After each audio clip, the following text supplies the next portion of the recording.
Hi, I'm Denny with All American Sharpener, and this video is going to be about finding the right angle setting on your model 5005 for blades that have skewed or twisted angles. Basically, they need something other than a 30-degree setting to get that grind. This happens on blades that aren't, the cutting section isn't parallel to the center section of the blade. So if you look at this blade here, it has a twist or a tilt to it.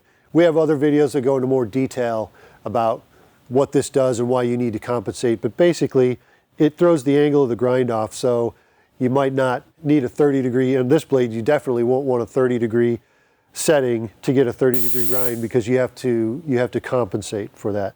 It's ideal if you can start with a new blade that still has paint on it.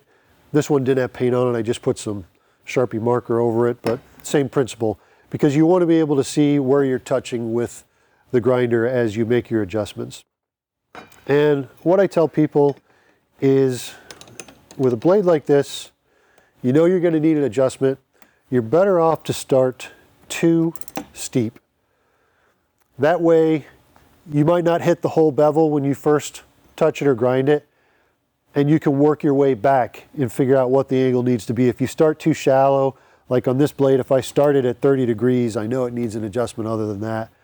My first grind would take too much metal off, and then I'd have this shiny surface, would make it hard to see the subsequent grinds as I move the angle to try to figure out what the right angle is.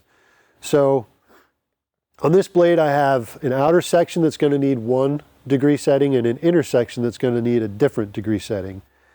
I'm going to put my grinder in here and line up my grinding wheel so the center of the wheel is in the center of the cutting edge, or the center of the bevel. And the first thing I'll do when I'm trying to line it up is just kind of do a little scrape test, see where it's touching the paint. You can see where I put some scrapes in the metal there. So I'm going to do a quick light swipe with the grinder on the 45-degree setting and see where it touches the bevel.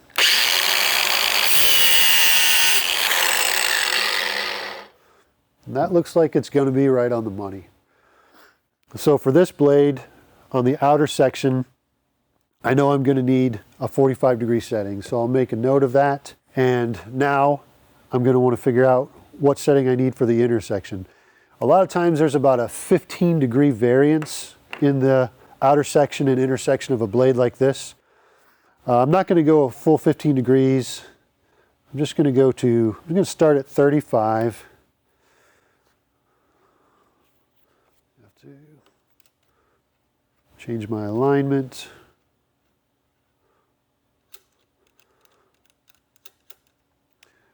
Do my first scrape test.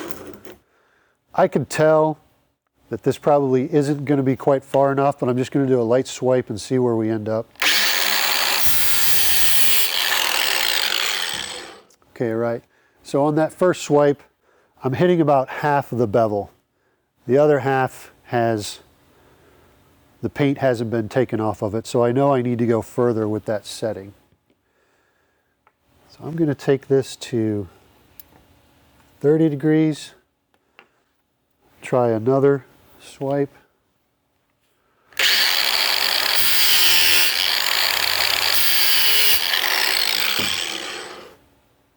That looks like it's about right.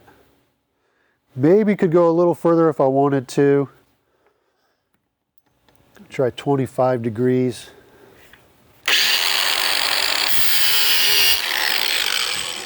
Yeah, that looks better. I think that's the angle that I want for this intersection, 25 degrees.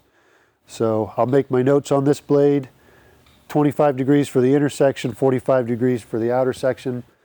That's a pretty extreme adjustment, but some blades, actually a lot of John Deere blades, need that 45-degree setting. So it really depends on the manufacturer of the blade, how much twist it has in it. Other blades might need something, just a minimal 5-degree adjustment, like 35 degrees, to get the right angle. We see that a lot on the Gator style blades. They need a 35-degree setting to get the factory edge on it. Thanks for watching. I hope the video was helpful. Have a great day.